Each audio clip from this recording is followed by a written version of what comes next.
आप देख रहे हैं केडीएस न्यूज। बेहतरीन खबर के हमारे चैनल को लाइक और सब्सक्राइब करें। चार धामों की यात्रा करने के बाद नैमिषारण जाने का एक अलग महत्व है। कहते हैं कि चार धामों की यात्रा के बाद अगर आपने नैमिषारण तीर्थ में स्नान कर लिया तो आप सभी पापों से मुक्त हो जाते हैं। लेकिन इससे जुड़ी एक सच्चाई और हम आपको बताने जा रहे हैं, शायद आप में से बहुत से लोग नहीं जानते हैं कि नैमिषारण पहुंचने के बाद भी आपकी यात्रा अधूरी रहती है। हम ऐसा क्यों कह रहे हैं ये हम आपको बताएं।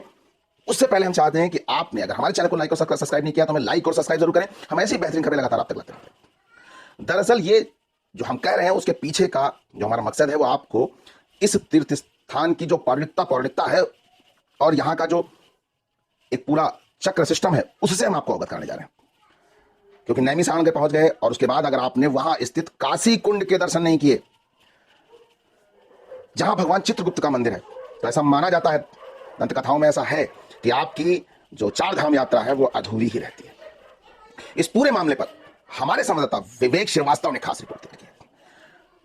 मेरी भी सभी से अपील है कि जो भी नीमसार मिश्रेक के लिए दर्शन के लिए आए यहाँ पे, जो कि एक चक्र तीर्थ है, तो यहाँ पे भगवान चित्रगुप्त जी के दर्शन के लिए जरूर आए। आप लोग दर्शक जो हमारे होंगे यहाँ पे मंदिर पहुँचेंगे तभी शासन प्रशासन की भी नज़र पड़ेगी इस पे, तभी इस मंदिर का कुछ जीर्णोद्धार हो सकता है, तभी संभव है। भगवान चित्रगुप्त जी की जय हो। जय चित्रगुप्त भगवान की।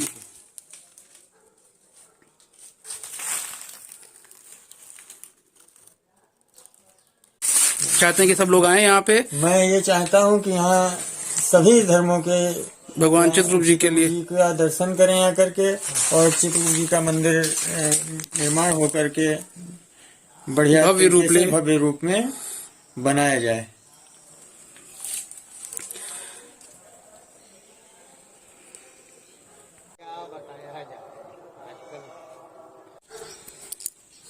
मैं चित्रगुप्त मंदिर काशी कुंड नैमिषारण्य जिला सीतापुर उत्तर प्रदेश में खड़ा हूँ।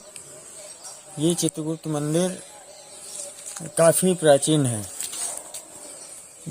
इस मंदिर में हमारे विद्धिपर बाबा के पिताजी से 7 पीढ़ियों से हमारे यहाँ चला रहा है और इसकी देख रेख हमारी 7 पीढ़ी के बुजुर्गों ने करते चले आ रहे हैं।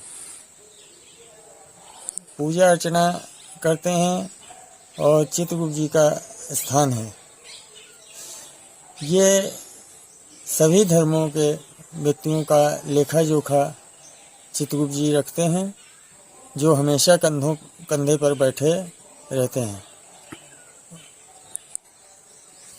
मंदिर की स्थिति इस समय बहुत ही दयनीय जीर्ण हो गई है।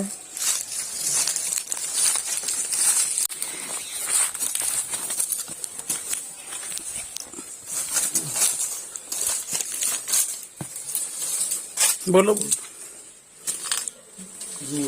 मंदिर बरसात में अब की बाहर गिर गया है। भगवान चित्रगुप्त के मंदिर की स्थिति देखकर रोंगटे खड़े जाते हैं। इतना प्राचीन मंदिर और इस हालत में शासन प्रशासन को इस ओर जरूर ध्यान देना चाहिए। दीवारें तक सुरक्षित नहीं है, चिटक गई हैं। इतने प्राचीन मंदिर जहां एक तरफ लोग को सुरक्षित संरक्षित करने की बात आ रही है, वहीं पर इतने प्राचीन मंदिर का यह हाल देखकर निश्चित तौर पर यह कहने में गुरेज नहीं होना चाहिए कि शासन और प्रशासन को इस ओर ध्यान देना चाहिए। नैमिषारण हिंदुओं का एक प्रसिद्ध तीर्थ स्थान है जो उत्तर प्रदेश में लखनऊ से लगभग 80 किलोमीटर की दूर सीतापुर जिले में गोमती नदी के तट पर स्थित है। नैमिषारण सीतापुर स्टेशन से लगभग 1 मील की दूरी पर जो चक्रतीर्थ स्थित है, यहीं पर सर्वप्रथम भागवत कथा हुई थी। यहाँ तीर्थ जो चक्र तीर्थ है, महर्षि व्यास, मनु शत्रुपा, तपोभूमि और हनुमानगढ़ी प्रमुख दर्शनीय स्थल है। यहाँ प्रसिद्ध जो पवित्र प्राचीन सरोवर है जिसका मध्य भाग गोलाकार रूप में बना हुआ है, जहां भक्तगण अपने स्नान ध्यान को आते हैं, अपने पाप धुलने के उद्देश्य से आते हैं, स्नान आचमन करते हैं, लेकिन उसके बाद भी अधूरा रह जाता है कुछ। दरअसल दोस्तों, काशी कुंड के निकट समस्त ब्रह्मांड के प्राणियों का लेखा जोखा लिखने वाले भगवान श्री चित्रगुप्त जी की तपोस्थली है, जहां भगवान श्री चित्रगुप्त जी ने भगवान शिव की 11,000 वर्ष कठिन तपस्या की थी और भगवान शिव ने प्रकट होकर उनसे कहा था कि कभी ना विश्राम करने वाले हे चित्रगुप्त, आप संपूर्ण ब्रह्मांड के प्राणियों का जो कर्मों का लेखा जोखा लिखते हैं, ऐसा क्या हुआ कि आपने मेरी इतनी कठिन तपस्या की। तब भगवान श्री चित्रगुप्त ने कहा कि मैंने किसी भी कारण या लोभवश आपकी आराधना नहीं की। मैं आपके प्रति सिर्फ अपनी अटूट आस्था व्यक्त करना चाहता था। इस तप का फल मुझे नहीं चाहिए। आपके दर्शन से मैं अत्यंत प्रसन्न हूं, धन्य हो चुका हूं। तभी से श्री चित्रगुप्त महाराज जी ने तेज कदमों से निकट के ही कुंड से दोनों हाथों की उंजलियों में जल भरकर भगवान शिव को बड़े ही प्रेम से समर्पित करते हुए कहा, हे प्रभु, यह जल स्वीकार करें। मुझे पता है कि आप इतने वर्षों से समाधि में थे। आज जैसे ही आपकी समाधि भंग हुई तो आप सीधे ही मेरे पास चले आए। इस बीच आपने जल तक ग्रहण नहीं किया। इस पर भोलेनाथ ने मुस्कुराते हुए कहा कि आपकी माता पार्वती ने विनती की कि आप कठिन तप कर रहे हैं और मैं मेरी समाधि से जल्द बाहर आऊं। इस पर श्री चित्रगुप्त भगवान ने कहा, नारद मुनि ने मुझे कहा था कि इस समय आप समाधि में प्रवेश कर गए हैं और अनंत समय तक समाधिष्ठ में रहेंगे। इसीलिए विचार कर तपस्या का संकल्प लें। हे प्रभु, सोच विचार कर किया गया जो तप है वो साधना कैसी। अब आप यह जल ग्रहण करें। इस पर भोलेनाथ अत्यंत भावुक होकर बोले, हे चित्रगुप्त, आप देव हैं, अपनी शक्तियों से नाना प्रकार की वस्तुएं मंगाकर मुझे समर्पित कर सकते थे, पर आप भक्ति की पराकाष्ठा हो, जो स्वयं के देव रूप को भूलकर साधारण मनुष्य की तरह, बच्चे की तरह दौड़कर उंगलियों में जल लेकर आए। मैं आपकी निर्मल कोमल अहंकार विहीन अनन्य भक्ति से अत्यंत प्रसन्न हूं। इस पर भगवान भोलेनाथ ने उन्हें अपने अर्धनारीश्वर रूप सहित समस्त रूपों के दर्शन कराए। फिर भोलेनाथ ने कहा, आज तक अकारण प्रेम और आस्था के लिए किसी ने मेरी तपस्या नहीं की। चित्रगुप्त, आप पहले और अंतिम देव रहेंगे जो इस सीमा तक बिल्कुल निस्वार्थ भाव से मेरे प्रति प्रेम से समर्पित रहे हैं। इसलिए हे समस्त प्राणियों का लेखा जोखा लिखने वाले चित्रगुप्त के तपस्या रूप हृदय यानी चित्त में तुम्हारी निस्वार्थ भक्त को नमन करता हूं। और आप समस्त प्राणियों के चित्त में गुप्त रहकर सबके कर्मों को सुचारू लेखा जोखा लिखते हैं।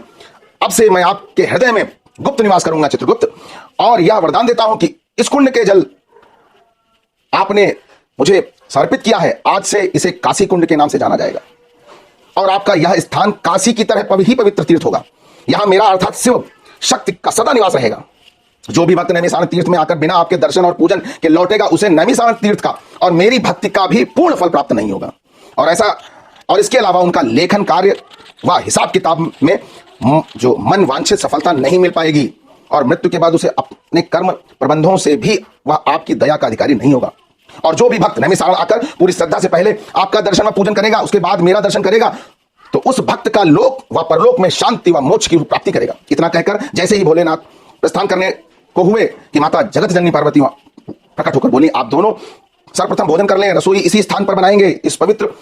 इस पर श्री चित्रगुप्त जी ने कहा कि मैं पास के गांव से कुछ भोजन सामग्री लाता हूं, तब तक आप दोनों विश्राम करें। थोड़ी ही देर में श्री चित्रगुप्त बेसन, आटा, मसाले आदि लेकर वहां पहुंचे। श्री चित्रगुप्त ने अपने हाथों से बेसन के गट्टे की सब्जी, जिसे कायस्थ लोग टका पैसे की सब्जी कहते हैं, वही सब्जी बनाकर तैयार की और माता पार्वती ने रोटी पूड़ियां बनाई। तभी वहां मां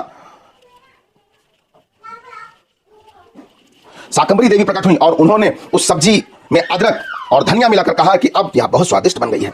सब्जी की सुगंध अत्यंत दिव्य थी। माता ने तुरंत थोड़ी सब्जी भगवान श्री हरि विष्णु और माता लक्ष्मी और गणेश कार्तिकेय जी के लिए अलग निकाल कर रख दी। उसके बाद सभी ने भरपेट भोजन किया, पर माता ने देखा कि सब्जी तो अब भी उतनी ही है, यह तो खत्म ही नहीं हो रही। इस पर श्री भगवान भोलेनाथ ने कहा, पार्वती, तुमने शंका की कि कहीं सब्जी खत्म ना हो जाए, बस इसी का यह परिणाम है। इसका उपाय भी अब तुम ही खोजो। तब नारद जी ने सब देवी देवताओं से कहा, जाओ तुम सब भी पृथ्वी पर जाकर श्री चित्रगुप्त जी के कर कमलों से बना प्रसाद ग्रहण करो। जाकर तब सब देवी देवता ने कहा कि सुगंध तो आ रही है, पर वह स्थान श्री चित्रगुप्त जी ने गुप्त रखा है, वहां हम पहुंचे कैसे। इस पर सबने भगवान श्री हरि विष्णु से गुहार लगाई। तो भगवान श्री हरि विष्णु ने अपना सुदर्शन चक्र वहां से छोड़ दिया और कहा, जहां भी जाकर बैठ जाए उसी स्थान पर सब लोग आपको मिलेंगे।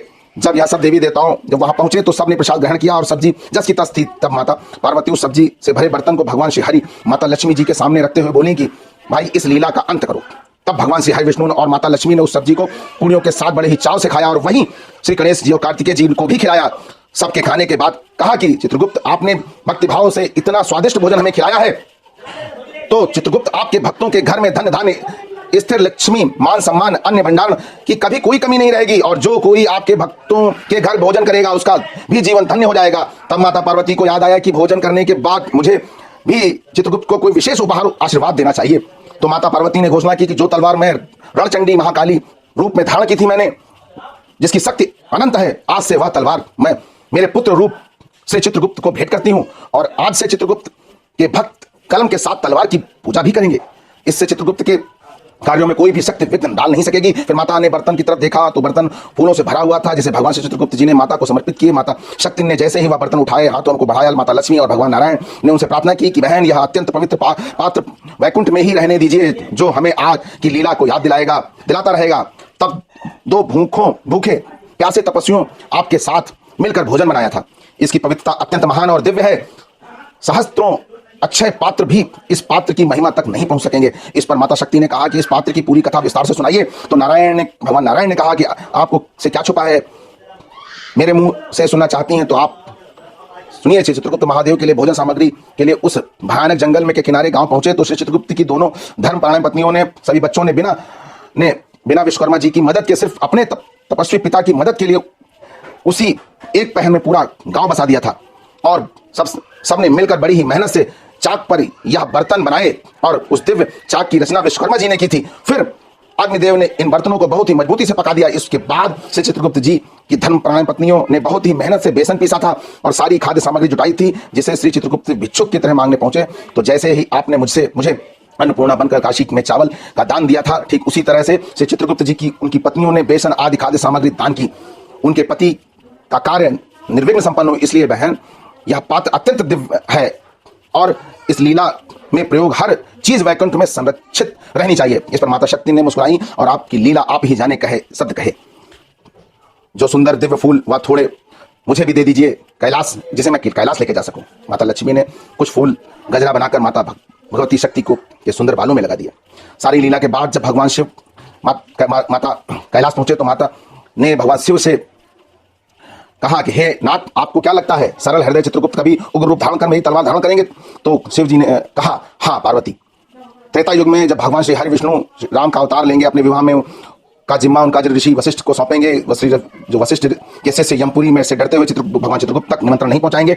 जिसके बाद भगवान जो चित्रगुप्त है वो इस तलवार को ग्रहण करेंगे, कलम को त्याग कर देंगे, जिससे सब पूरा जो लेखा जोखा का चक्र है उसमें उथल पथल मिल जाएगी, धरती कांपने लगेगी, प्राणियों हाहाकार पाप वाला स्वर्ग जाएगा और पुण्य करने वाला नरक जाएगा। ऐसे कार्य होने लगेंगे। उसके बाद भगवान राम जो है भगवान विष्णु के अवतार उनको मनाएंगे और फिर चीजें जो है चित्रगुप्त जी के को जब बताई जाएंगी, पूरी जब उसका बखान किया जाएगा, उसके बाद वो शांत हो जाएंगे और अपनी लीला का जो उन्होंने रची है उसे भगवान की लीला समझकर भूलकर फिर से अपने कामों कार्यों को और अपना लेखा जोखा रखने लगेंगे।